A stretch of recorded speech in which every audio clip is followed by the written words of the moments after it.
Olá, nesta videoaula falamos sobre o teorema de Thevenin, o teorema de Norton e o teorema de superposição. Esses teoremas estão relacionados pelo conceito de sistema linear, sistema afim e linearização. O conceito central é sistema linear. Quando nós temos um circuito, aqui representado um amplificador genérico, uma fonte de alimentação, você pode identificar um sinal de entrada, um sinal de saída. Esse circuito é representado em diagrama de blocos por um número ou uma função de transferência A. Matematicamente, isso significa y igual a vezes u.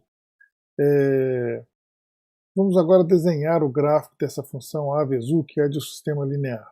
Então aqui nós temos o gráfico de y igual a vezes u. Nós observamos que é um gráfico que passa pela origem. Então esse é o conceito fundamental.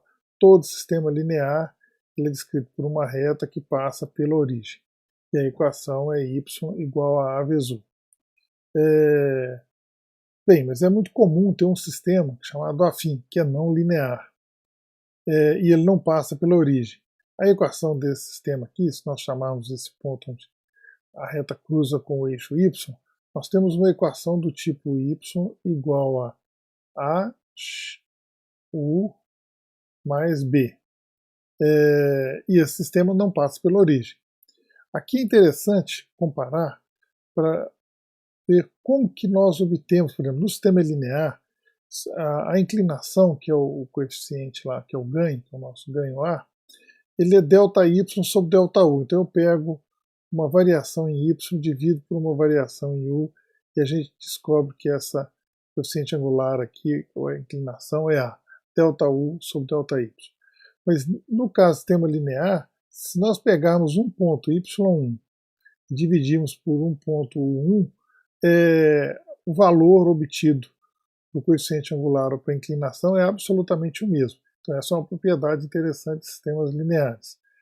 Se nós formos olhar num sistema afim, se nós dividirmos y1 por u1, nós vamos obter uma inclinação que é diferente da inclinação A obtida por ΔY sobre ΔU. Então guarda bem isso aí, que num sistema linear, você dividir um par de pontos é equivalente a fazer a divisão de uma diferença de pontos no gráfico.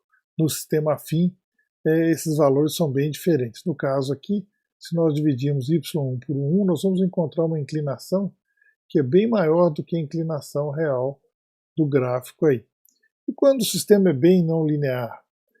Nesse caso, nós vamos ver depois numa outra videoaula, nós temos que escolher um ponto de operação, aqui no caso escolho y1, e a gente calcula uma aproximação linear para essa região. Então eu posso ter um ganho A1, então em torno dessa região aqui nós temos um ganho A1, em torno de uma região 2 nós obtemos uma outra aproximação para um ganho A2, e desde que a gente permaneça operando em torno desse ponto, nós podemos assumir que o sistema é linear.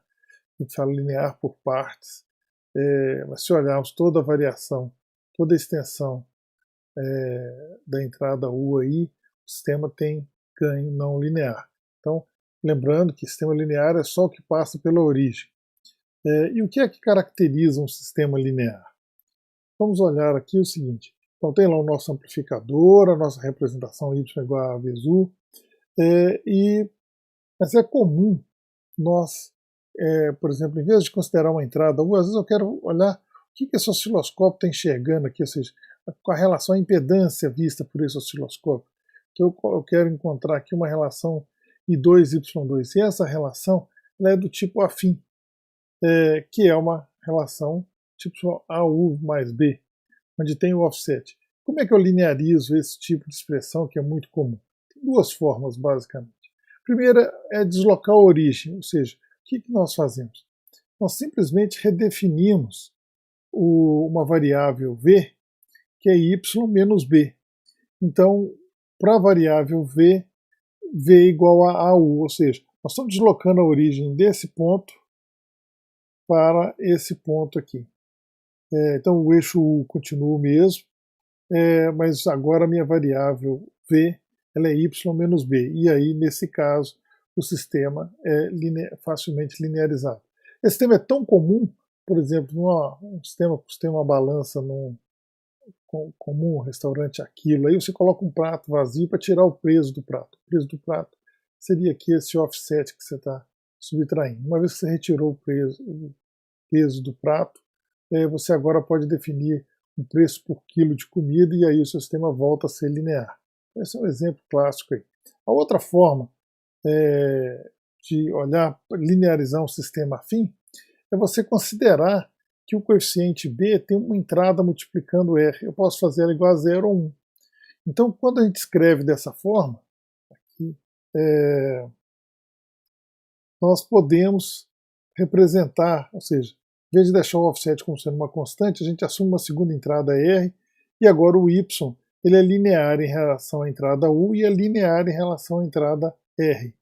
E nós podemos colocar isso aqui na forma matricial, fica mais fácil de ver aí o conceito de linearização como aumento da dimensão do sistema.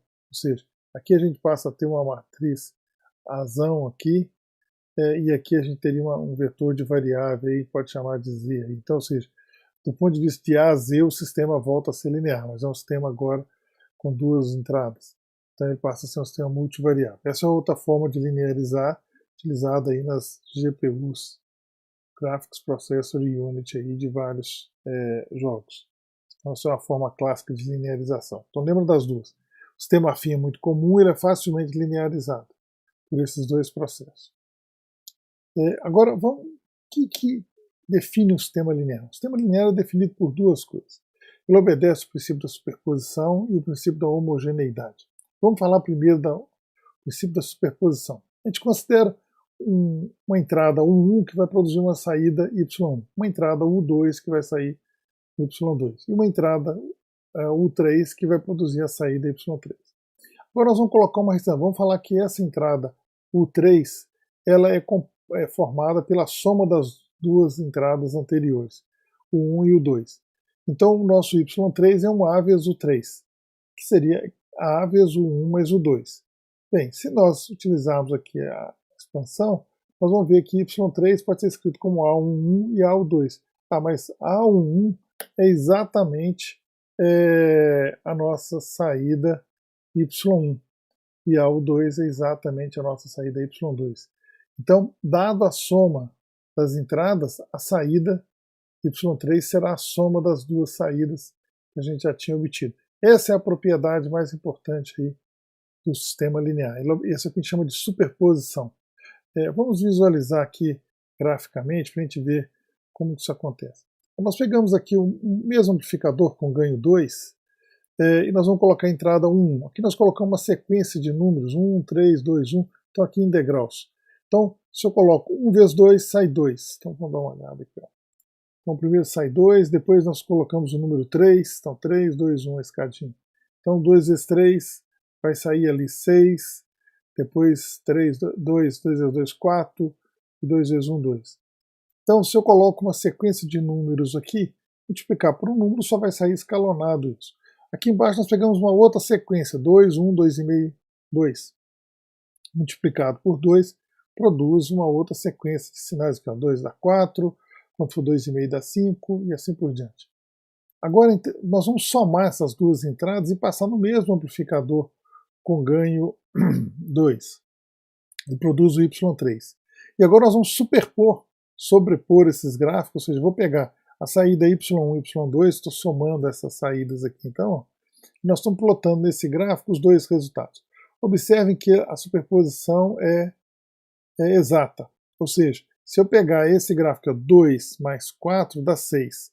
Então 6 é a saída de Y3, quando na entrada tinha o 1 mais o 2, e também é a soma das duas saídas. Então esse é o que chama o teorema da superposição. Eu posso considerar os resultados em separados, a entrada 1, o 2 e a saída eu simplesmente componho esses sinais. Isso vale tanto para quando o circuito, o aparelho é produzido, representado por um único número, ou também por uma função de transferência. Então, se a gente colocar aqui uma função de transferência com uma dinâmica, essa aqui é o operador derivado aí no domínio da frequência, a diferença, se vocês olharem aqui, é que aqui o sistema é instantâneo. Ou seja, a entrada varia, a saída varia instantaneamente. Quando você tem uma dinâmica, que eu coloquei uma dinâmica com uma constante de tempo de 0 a 2 segundos, na hora que você varia o sinal em degrau na entrada, ele responde filtrando aí essa resposta. Mas o que importa é isso aqui, a linearidade é mantida mesmo com a dinâmica, ou seja, o y3, considerando uma entrada que é a soma das duas entradas, é igual à soma das saídas do sistema linear. E a outra condição aqui, que é muito comum em eletrônica, é eu tenho um sinal que é contínuo, ou contínuo por partes, e um sinal alternado. E aí também vale a linearidade. Aqui eu acelerei um pouco a dinâmica para a gente poder visualizar que a composição da linearidade é mantida. Então esse é o conceito extremamente importante aí. Vale tanto quando é apenas um número ou uma função de transferência, e sempre y igual a g vezes u, e esse é o conceito de sistema linear. A lei de Ohm é um exemplo de uma função linear, e essa foi a ideia usada aí pelo Thevenin. Vamos ver agora um outro conceito importante, que é o acoplamento de sistemas. Nós estamos aqui pensando num sistema que pode ser um circuito elétrico, mecânico, pneumático, hidráulico, e ele está acoplado com outro sistema B, que pode ser um circuito elétrico, mecânico, pneumático, térmico. Quando esses dois sistemas estão conectados, a fronteira, que é onde eles estão amarrados, nós vamos ver vários exemplos aqui, ela produz um par de variáveis que descreve como que essa energia é transferida. Então, ou seja, o acoplamento entre dois sistemas, ele é representado matematicamente por um sistema de equações. Eu tenho uma equação que relaciona essas variáveis aqui da fronteira, que é I e VAB.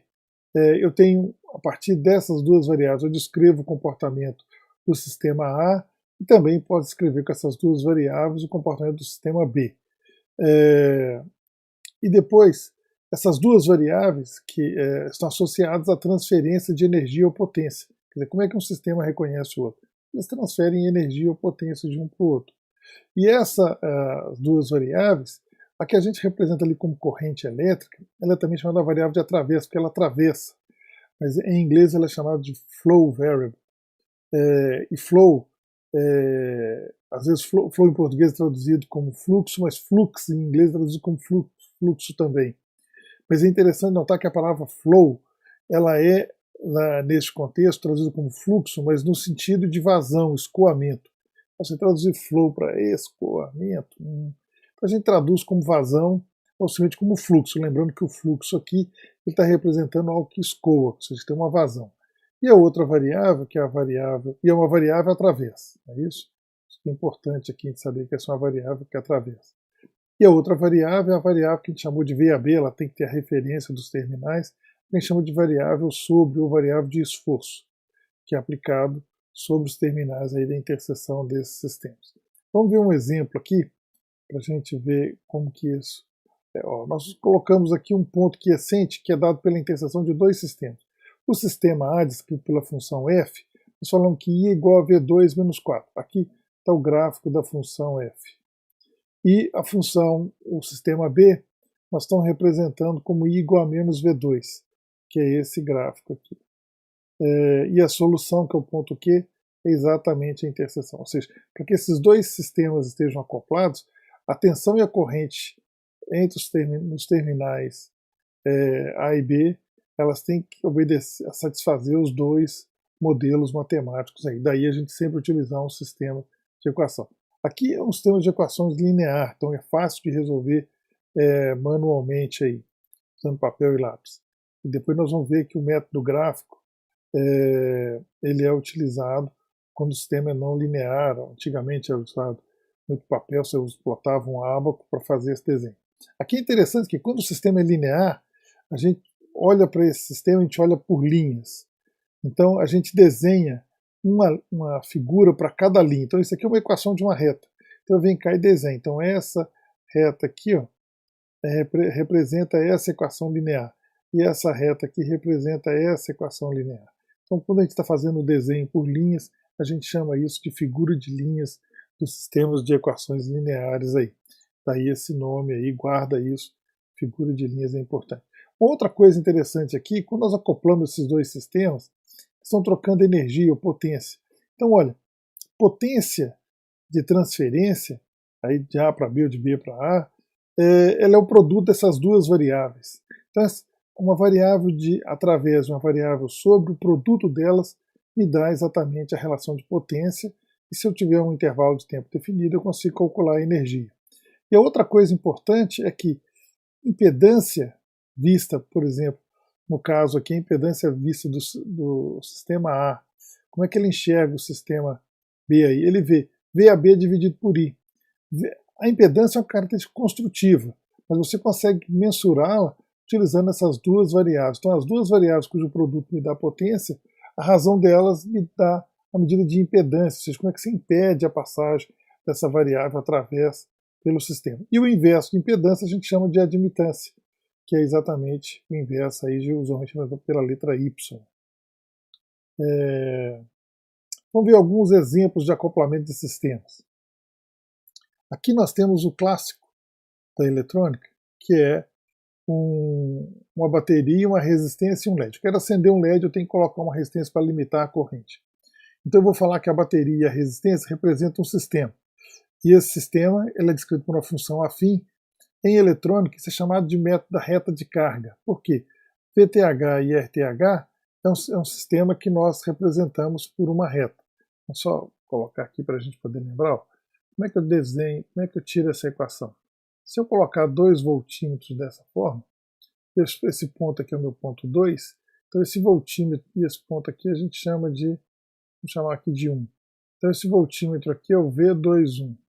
E esse voltímetro aqui está sobre a bateria, é o nosso V1, né, mas é o próprio VBB. Então nós podemos escrever que V2 é igual a V21 mais VBB. Sempre assim. Então V2 é igual a quê? V21 é quem? Eu tenho uma corrente I2 passando aqui, ó, que nós definimos ela. Então I2 está passando nesse sentido. Então o sinal aqui vai ser negativo. Então eu vou ter aqui menos RTH vezes I2. E mais o nosso VBB aí. Então a gente retira essa equação aqui facilmente aí da análise do circuito para montar a reta de carga desse circuito. E a equação de um LED, ela é basicamente a equação de um diodo, onde muda aqui o parâmetro eta aí construtivo. É uma exponencial, quando a gente olha para a curva aqui, quando ele entra em condução, a corrente cresce rapidamente. Então nós temos um sistema de equações, agora está amarrado aqui para um anjinho aqui, que significa essa chaves em inglês é chamada de braces, são braços. Então aqui você pode pensar que o nome chaves em português era uma chave de braço. E aí em português a gente tirou os braços, ficou só a chave. Em inglês ficou só o nome de braço. Por isso que eu desenho a carinha aqui para você lembrar que essas duas equações estão abraçadas. Então a solução que interessa é a solução conjunta dessas duas equações. Então eu tenho uma equação para o LED, para a reta de carga. Por que nós colocamos o I2 entrando no LED? Porque de um traçador de curvas, esse é o padrão que a gente obtém a curva do LED. Então fica fácil já desenhar a curva do LED e a curva da bateria eu posso escolher aqui facilmente quando que eu quero essa tensão. Por exemplo, nós temos uma dedução aqui, eu inverti a corrente, mas para quem não está ainda treinado o suficiente, é só lembrar aqui o seguinte, nós podemos representar uma tensão assim também, ó, aqui, ponto 1, 2. Essa tensão aqui fica sendo V12 e aqui fica sendo a tensão da bateria. Então agora nós sabemos que V2 mais V12 é igual a VBB. Essa é uma outra forma, então eu posso escrever que V2 mais V12 é igual a VBB. E V12, como a corrente está no sentido lá com o voltímetro, eu sei que é RTH vezes I. Então aqui fica RTH vezes I. Só fazendo aqui 2 V2 mais VBB. Ficou a mais aqui.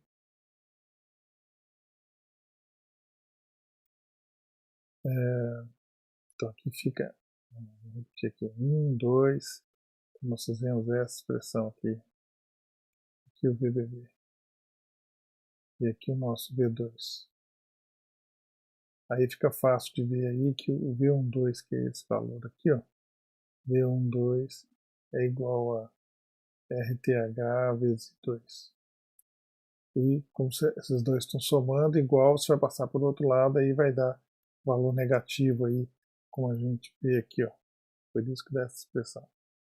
Então, resolver esse circuito é basicamente fazer interseção entre esses dois sistemas. Como o LED é não linear, é melhor, é mais fácil fazer um papel e lápis, desenhar o gráfico e achar graficamente aqui essa interseção dos dois circuitos. Ou seja, esse ponto aqui, esse I quiescente e V2 quiescente, são os pontos de tensão e corrente que satisfazem os dois circuitos simultaneamente. De forma análoga, porque a bateria e a resistência geram uma reta, a gente chama esse método em eletrônica de reta de carga.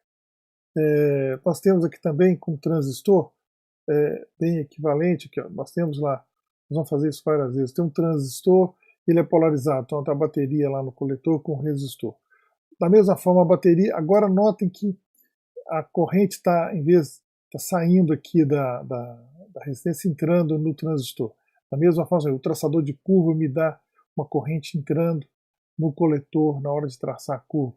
Então, na hora de desenhar o gráfico, a gente pega a curva do transistor, que é essa curva em azul aqui, e a curva da reta de carga, tá essa reta de carga aqui, que é essa equação, que é a mesma equação que estava lá no LED, agora só que a gente colocou no circuito da direita aqui. A solução idem, ou seja, o transistor tem uma equação, que é uma fonte de corrente, e a interseção da reta de carga com a curva do transistor é que vai me dar o ponto de operação desse circuito. Então, como a gente tem uma bateria com uma resistência, isso gera uma reta, e aqui a gente vê que a inclinação está negativa, porque a gente vê que nas equações aqui, ó, do sentido que a gente ligou o amperímetro, aparece o sinal negativo ali. Só lembrar essa parte aí. Agora, olha só, em eletrônica a gente chama reta de carga, mas se eu tiver um sistema com uma bomba centrífuga e uma válvula e um chuveiro, e eu estou circulando a água fechada aqui, ou seja, eu bombeio a água cai no chuveiro, retorna e assim volta. Nós podemos escrever aqui, ou seja, qual que é a variável que circula? A vazão, a própria vazão de água. E a variável de esforço, que é equivalente à tensão lá, análogo da tensão, é a pressão. Pressão a gente mede em metros de coluna d'água. 10,3 metros de coluna d'água corresponde aproximadamente a 101 kPa. Então o fabricante nos dá aqui a curva da bomba, essa curva em azul aqui, a bomba centrífuga. E uma instalação hidráulica, que é só uma restrição, chuveiro, a válvula é um restritor, tipo uma resistência hidráulica. Nós sabemos pela equação de Bernoulli que dá uma função quadrática do tipo x2. A bomba, a equação dela depende da vazão e da velocidade que você gira essa bomba aí. Então vai dar uma equação quadrática também, mas geralmente dessa forma aqui. Onde que eles vão operar? Nesse ponto. Então, ou seja, o ponto que satisfaz a equação de Bernoulli para a instalação e a da bomba. Então o método é absolutamente o mesmo usado em eletrônica, só que eu estava usando curva de transistor e bateria com resistência, eu tenho agora bomba e válvulas, chuveiros. Em geral, o fabricante me dá a curva da bomba e a curva da instalação a gente levanta pelos equipamentos que a gente tem instalado. De forma análoga também, nós temos aqui quando eu ligo um motor de indução num ventilador.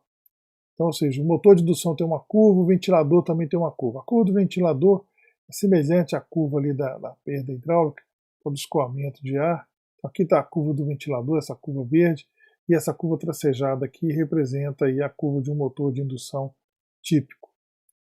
E onde que esse sistema vai operar? Quando você liga os dois, quando os dois estão conectados, ou seja, a velocidade e o torque aqui vão ser os mesmos que o motor e o ventilador, que estão compartilhando essa conexão. Então vai ser esse o ponto de operação. Depois que você passa do torque máximo do motor de indução, é o que a gente chama de região estável. Se você aumenta a velocidade, a força do motor tende a cair. Torque, né? Isso aqui é velocidade angular e aqui é torque. Torque vezes velocidade dá potência. É isso, torque é Newton-metro, velocidade é radiano por segundo. Radiano é adimensional, radiano por segundo. Vamos reduzir aqui que a caneta não funciona.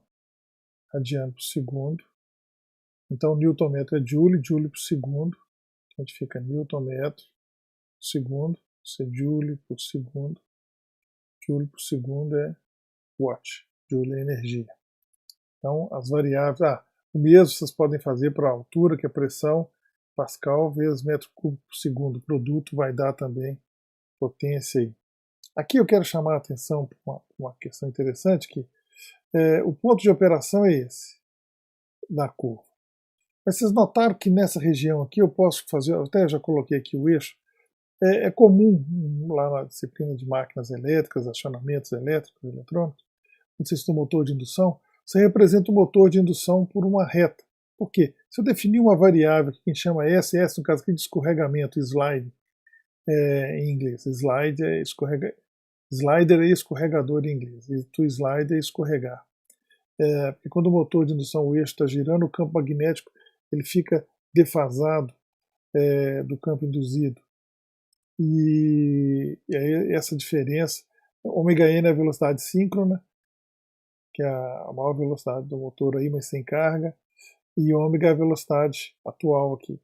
Então, o que acontece? Nós podemos definir uma mudança aqui, simplesmente se define o eixo S como a outra direção, e aí você pode escrever, representar a curva do motor, em vez de ser essa curva não linear, ela vira um K vezes o S, onde K é essa inclinação aqui.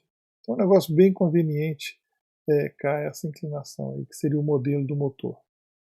Você traça a curva do motor, obtém esse K, e aí você trabalha então com escorregamento, que é aquela ideia de linearização, que dando um exemplo aí, como é que a gente lineariza de forma fácil o motor de indução. Mas o que é o padrão que eu quero desses acoplamentos? Quando eu estou juntando dois sistemas, dois circuitos, eu sempre posso separar esses circuitos e aí a gente usa as variáveis tensão e corrente se for elétrico, pressão e vazão, torque e velocidade e assim por diante. E esse conceito é genérico aí para ver. Então, em eletrônico, como sempre tem uma reta, que é a bateria com uma resistência, a gente chama isso de método de reta de carga. Mas lembra do conceito genérico aí, duas variáveis cujo produto me dá a potência, eu descrevo a característica do dispositivo para fazer. Vamos lá, vamos ao que o Thévenin. Thévenin é um engenheiro eletricista francês que também lecionava, e quando ele começou a lecionar, telegrafista, ele percebeu uma relação interessante, simplificar, ou seja, lidar com um circuito complexo como se fosse uma relação linear com a lei de Ohm. Por isso que eu revisei o conceito linear, para vocês lembrarem dele. Então o Thévenin, ele olhou o seguinte: se você tiver um circuito que é linear e bilateral, linear obedece à linearidade, princípio da superposição. E um circuito que pode ser linear ou não linear, você separou em dois circuitos. A parte que for linear e bilateral você pode substituir por uma fonte e uma resistência. Esse é o teorema dele. E aí nós vamos ver aqui que você tem essa questão de a validade do teorema, demonstrar como é que ele funciona e depois mostrar teoricamente como é que a gente usa e experimentalmente como é que você usa o procedimento do Thévenin. Interessante que o Thévenin fez isso em de 1883. Já tinha publicações do Helmholtz 30 anos antes do Thévenin nascer. Já tinha um físico alemão que já tinha feito isso, mas não fez nenhum desenho. O Thévenin faz um desenho exatamente dessa simplificação. Mas o curioso é que o teorema de Thévenin passou a ser utilizado mesmo na década de 30, 1936, pouco antes da Segunda Guerra Mundial. As pessoas passaram a ver que isso tinha uma aplicação bem mais ampla. E o nome teorema de Thévenin começa a ser lembrado, porque foi o primeiro que publicou isso aí. Em 1926, o Thévenin morre. Nesse mesmo ano, Norton, que era um engenheiro do Laboratórios Bell, encontrou o teorema dual, propôs o teorema dual aí do Thévenin, que em vez de substituir todo o circuito por uma fonte de tensão com impedância em série, ele propôs substituir por uma fonte de corrente e uma resistência em paralelo. Norton também tinha interesse aí didático, embora trabalhasse no Laboratórios Bell com pesquisa, ele percebeu que era importante aí descrever essa dualidade, porque tinham circuitos que pensar no modelo com fonte de corrente já facilitava. E aí ele percebe a oportunidade e vai lá e faz o teorema dual aí do TVNAN. Aqui eu coloco a relação, se você tiver a tensão VTVNAN e o RTVNAN, o I Norton é simplesmente a razão e o R Norton é o mesmo RTVNAN. Voltando aqui, ó, que a gente lembrar que o teorema de Norton é o dual do teorema de TVNAN, então VTVNAN é R Norton, I Norton, e a resistência é a mesma. Aqui o TVNAN, só lembrando, por causa disso aqui, ó. Então, se eu abrir o circuito A e B, essa corrente Norton circula por RN, então o nosso V aqui nos terminais seria o RN e Norton, que é o que a gente tem. Sai daqui essa expressão também. Então, tem várias formas de se lembrar aí, não tem nem como esquecer isso. Norton, RTVNAN,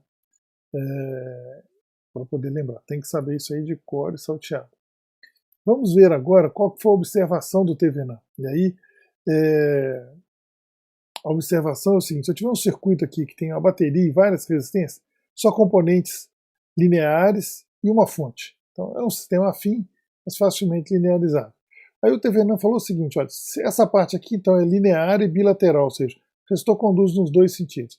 Se eu colocar do lado de cá, por exemplo, um componente não linear, unilateral, por exemplo, um diodo, aqui, como nós colocamos a corrente do diodo I2 para lá, se eu lembrar aqui, se eu colocar uma corrente aqui, vou chamar aqui I1, com esse sentido, nós sabemos que a curva do LED, ela é I1, V2, 1, a curva do LED é assim, ó. É isso. Se eu tiver com I1. Como a gente está usando I2, aí o que tem que ser feito? Aí vocês vão ver que o I2 está para lá, então, aqui se eu colocar I2, a curva do LED aí seria assim. Essa seria a curva do LED. Utilizando esse sentido de I2 e V2. A gente espelha a corrente da curva que está lá do I1 para cima, ela fica espelhada. E esse circuito todo aqui agora é a sacada do TVNAN. Este circuito todo pode ser substituído por uma reta. E aí o ponto de operação vai ser esse aqui, onde essa reta cruzar com esse gráfico. E o TVNAN falou assim, então, no circuito B ele pode ser componente unilateral, como um LED, por exemplo, ou pode ser um resistor, que é linear, e bilateral. Coloquei só o LED ou o diodo aqui, para lembrar, aqui eu coloquei um diodo, para lembrar que ele é unilateral, ou seja, conduz num sentido, não conduz no outro. Então é isso para reforçar aqui a parte do que é o linear e bilateral. Tem que ser componentes lineares e que conduzem em ambos os sentidos aí. E aí eu posso trocar o diodo, aqui o circuito complexo. Agora que vem, o que o teorema do TVNAN fala? Ele fala o seguinte: esse circuito aqui, ó, com várias resistências de uma bateria, do ponto de vista da carga, que ela está enxergando, ela enxerga a relação V2 e I2. Então, para ela, se eu substituir aquele circuito todo por uma bateria e uma única resistência, esse circuito ainda será representado por uma equação do tipo I2 igual a, vamos colocar aqui, um GV21 mais um I Norton. Ou no caso, como a gente colocou o TVNAN, a gente coloca I aqui, vai ser lá 1 sobre RTVNAN, V21, e aqui mais VTVNAN, menos, né? Menos VTVNAN sobre RTVNAN. RTVNAN. Aqui vai ser menos. Vou achar que eu não consigo apagar aqui no PowerPoint. Esse aqui vai ser menos porque é um ponto negativo lá na curva.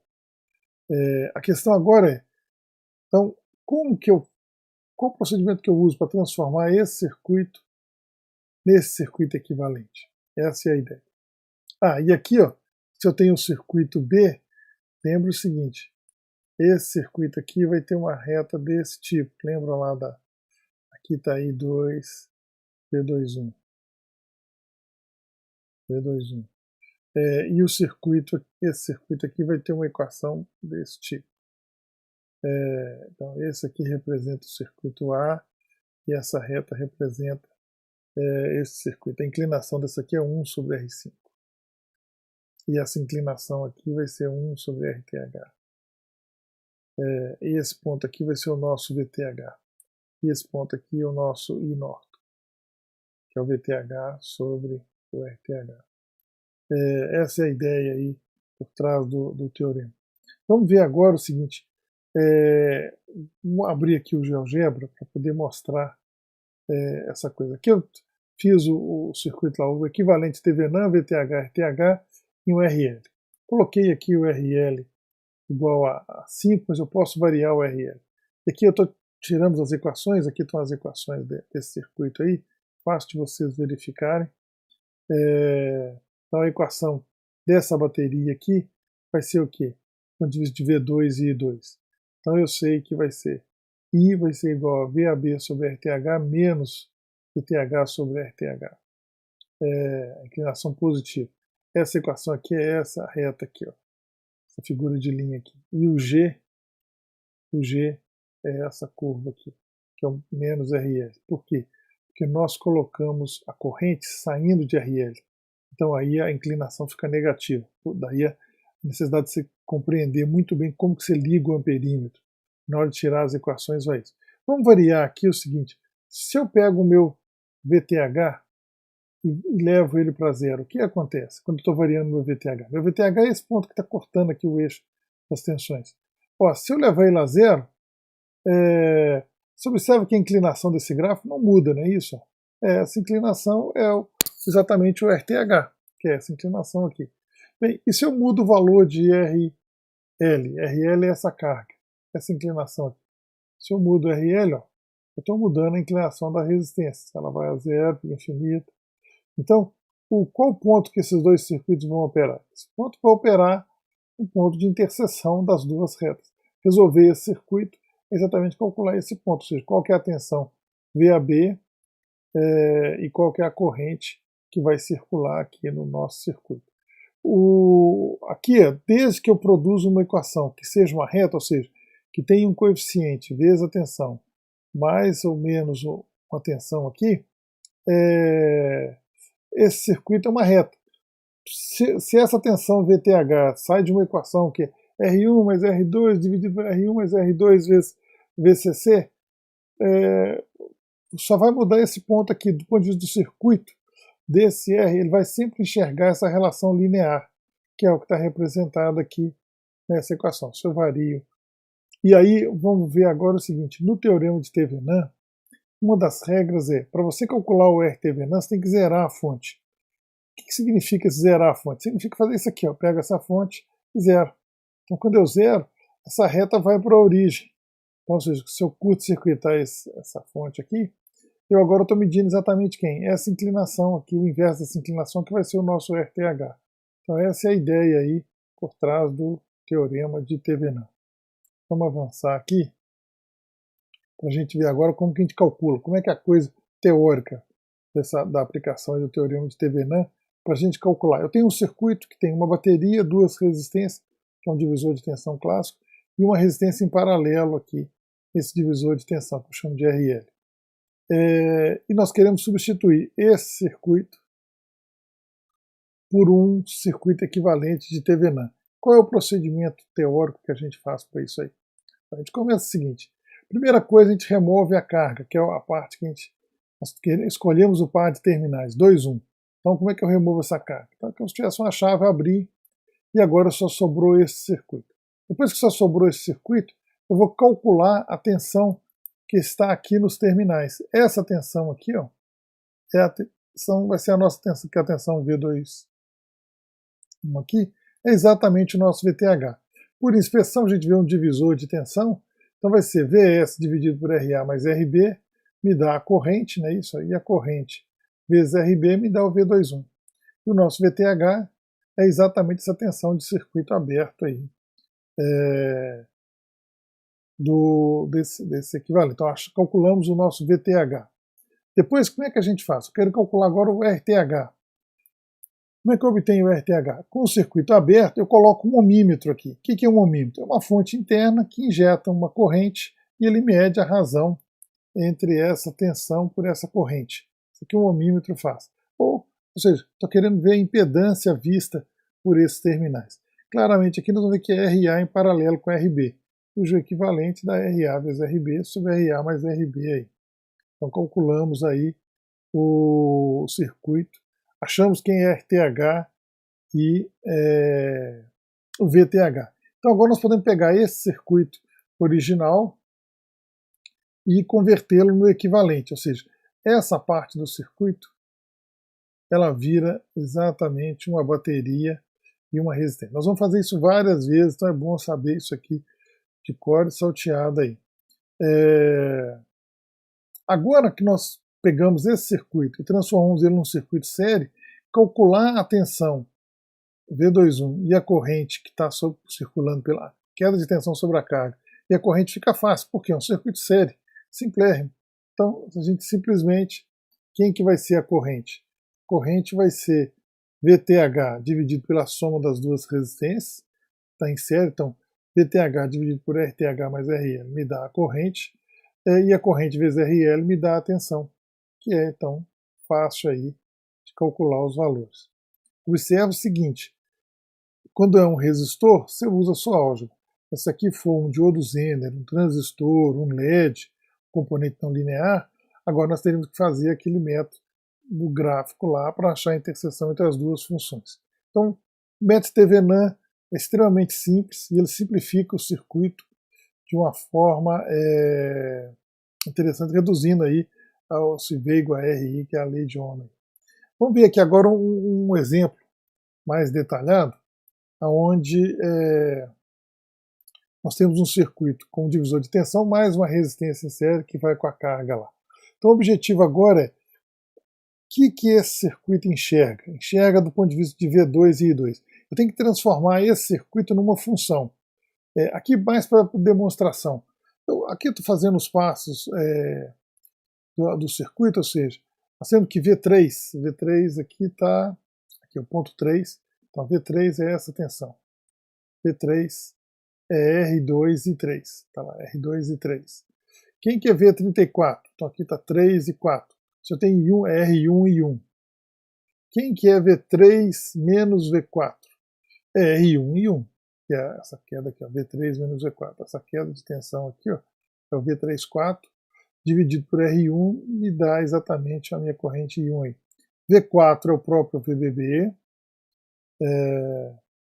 e agora nós temos que V3, que é essa tensão aqui, V3 é simplesmente R1 e 1, que é essa tensão aqui, ó, mais VBB. Então, R1 e 1 mais VBB. Então sai por expressão aqui, ó. Esses dois voltinhos estão somando para dar V3. Então, V3, a gente já calculou lá em cima, é R2 e 3.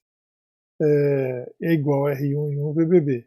E a lei de Kirchhoff das correntes aqui no nó, nós sabemos que a corrente I2 é igual a I1 mais I3, ou I1 é igual a I2 menos I3, ou seja, essa corrente I1 aqui é I2 tirando a parcela I3 que está descendo aqui. Quando a gente pega esses valores e a gente substitui, aí agora é só manipulação algébrica, substituindo I1 nessa expressão, a gente obtém essa expressão aqui para I3, I3, lembrando, é a corrente que está circulando aqui no resistor R2. E aí nós podemos escrever então a expressão aqui para I3, meramente substituição aí. Depois que você escreveu esse I3, o que a gente tem? A gente vai na expressão V2 igual a R3 e 2, o que nós estamos dizendo ali? V2, que é essa tensão aqui, ó, V2, é R3 e 2, R3 e 2, é essa queda de tensão aqui, que é o V23, mais essa tensão aqui, ó, fizemos a malha aí, mais R2 e 3. R2 e 3 me dá essa queda de tensão, V3.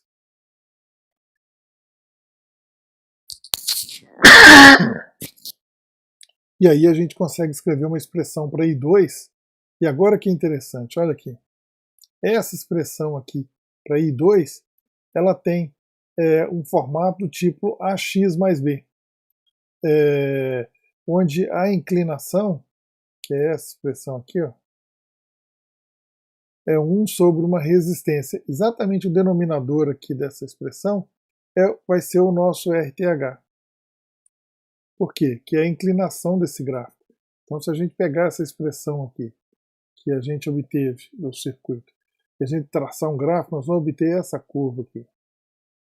Essa curva, que é uma equação do tipo y igual a x mais b, ou I2 igual a um g, v mais um b ali. Esse ponto aqui é o que a gente chama de corrente de Norton, por quê? Quando V2 igual a zero. Quando estiver fechando um curto nesses dois pontos aqui, ó. Se eu fechar um curto aqui, eu fiz V2 igual a zero. Então qual corrente que circula aqui? I Norton. Como que eu calculo isso? Ó, eu zero V2 nessa expressão aqui e calculo qual que é a nossa corrente, que está exatamente aqui. Ó.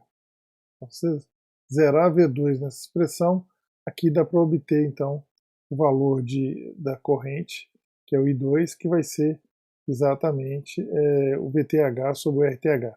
O denominador é o VTH e o denominador o nosso RTH, que é a expressão aí. Resolver esse circuito é então a equação do RL, que é a lei de Ohm, só que com sinal negativo aqui, porque nós consideramos a corrente saindo aqui do RL. Então, essa expressão foi que o Thevenin observou e falou, ó, isso aqui é meramente a interseção de duas retas. E agora, essa reta aqui, essa equação dessa reta, ela pode ser representada por uma fonte de tensão, que é o VTH, o nosso VTH que está... Esse aqui é o nosso VTH, termo aqui é o nosso VTH, e o RTH, que é exatamente o valor do denominador aqui. Esses dois valores, ou seja, esse circuito aqui com a bateria em série com a resistência, tem a mesma equação desse circuito, por causa dos valores aí. Essa é a ideia. E depois que eu obtive o teorema de Thevenin, o dual dele, ou seja, nós podemos transformar esse circuito no equivalente, do ponto de vista dos terminais, por uma fonte de corrente I Norton, R Norton. Então, ou seja, esse gráfico aqui, ele é reproduzido tanto pelo modelo Norton quanto pelo Thevenin aí. E agora vamos ver experimentalmente, que é outra forma de como que a gente determina esses circuitos. Então a ideia é, dado esse circuito aqui, como é que eu faço para descobrir isso? Nós descobrimos que esse circuito só tem componentes lineares, pode ser descrito por uma função afim. E para a gente obter esses parâmetros ou coeficientes, ou seja, quem que é o A e quem que é o B desse modelo, tudo que a gente precisa são dois pontos. Como a equação é de uma reta, eu preciso de dois pontos.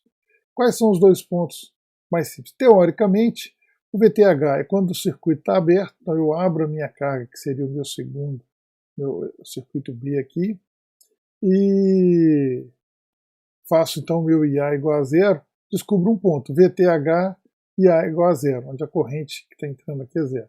E depois eu fecho essa chave, e aí eu posso colocar uma carga aqui, que pode ser qualquer valor, e eu meço esse segundo par de pontos.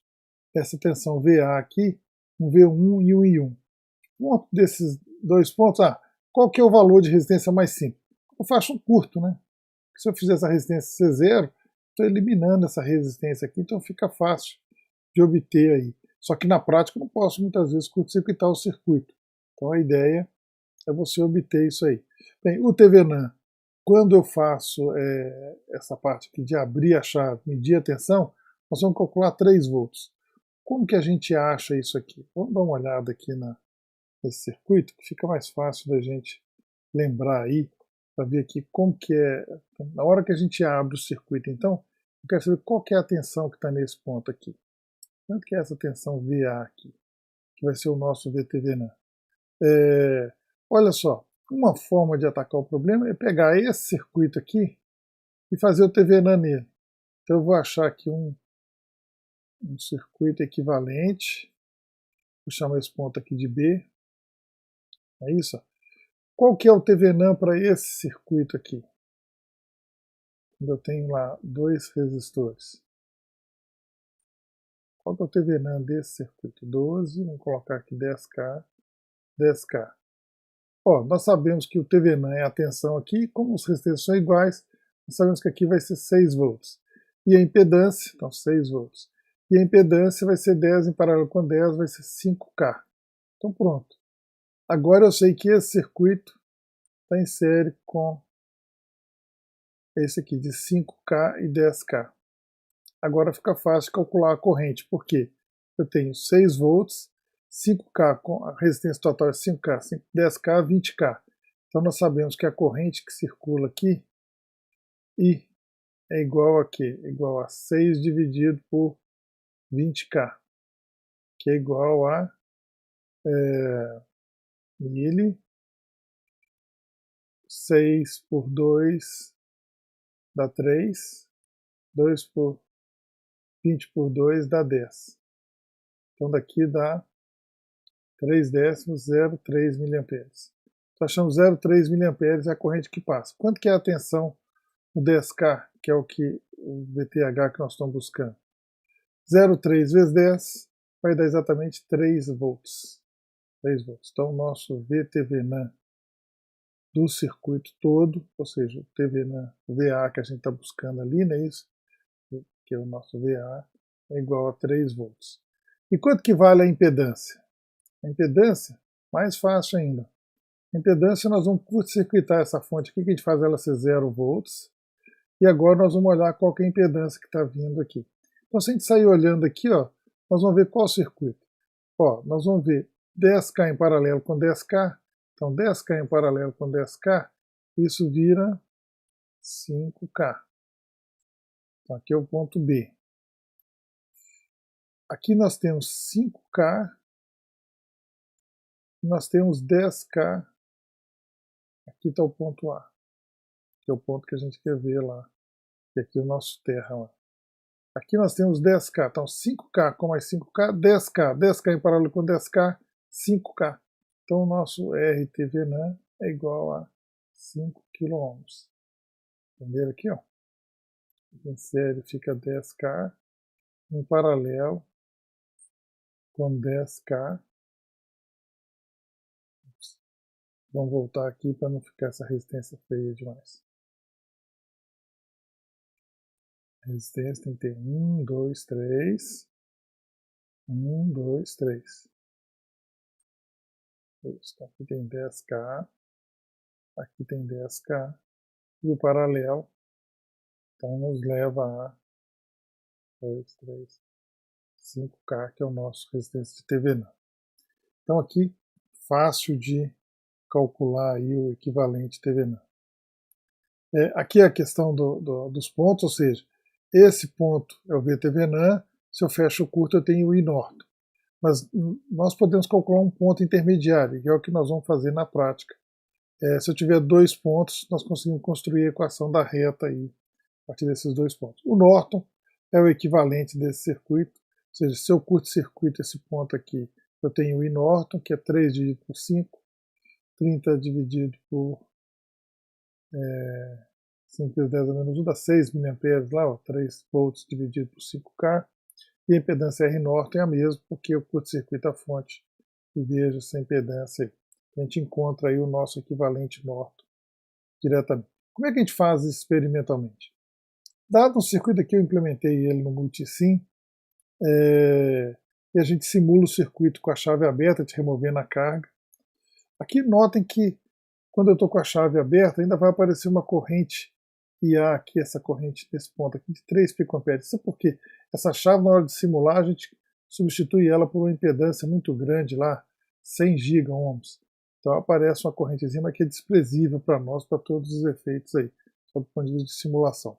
Então calculamos o VTH, ou seja, eu coloco um voltímetro aqui nesse ponto, usando o terra como referência ali, e aí a gente obtém o IA 0 e o VTVNAM foi medido. Calculamos o primeiro ponto.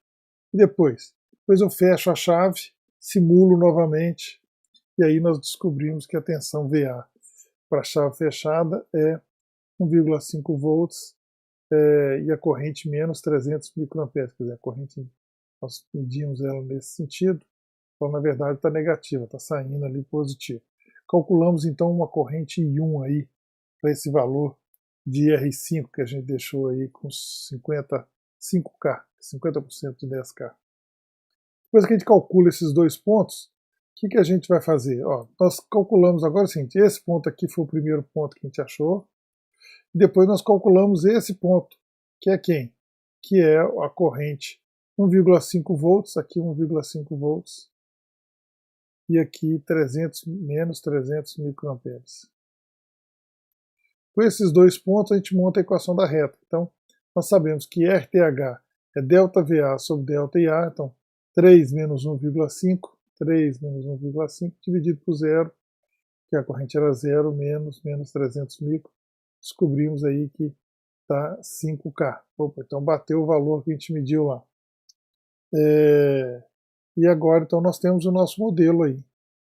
Calculamos, então, o RTH a partir de dois pares de tensão, usando ΔV sobre ΔI, e aí nós temos o nosso modelo. Para simular, para verificar, aqui está com a chave aberta, com a chave fechada.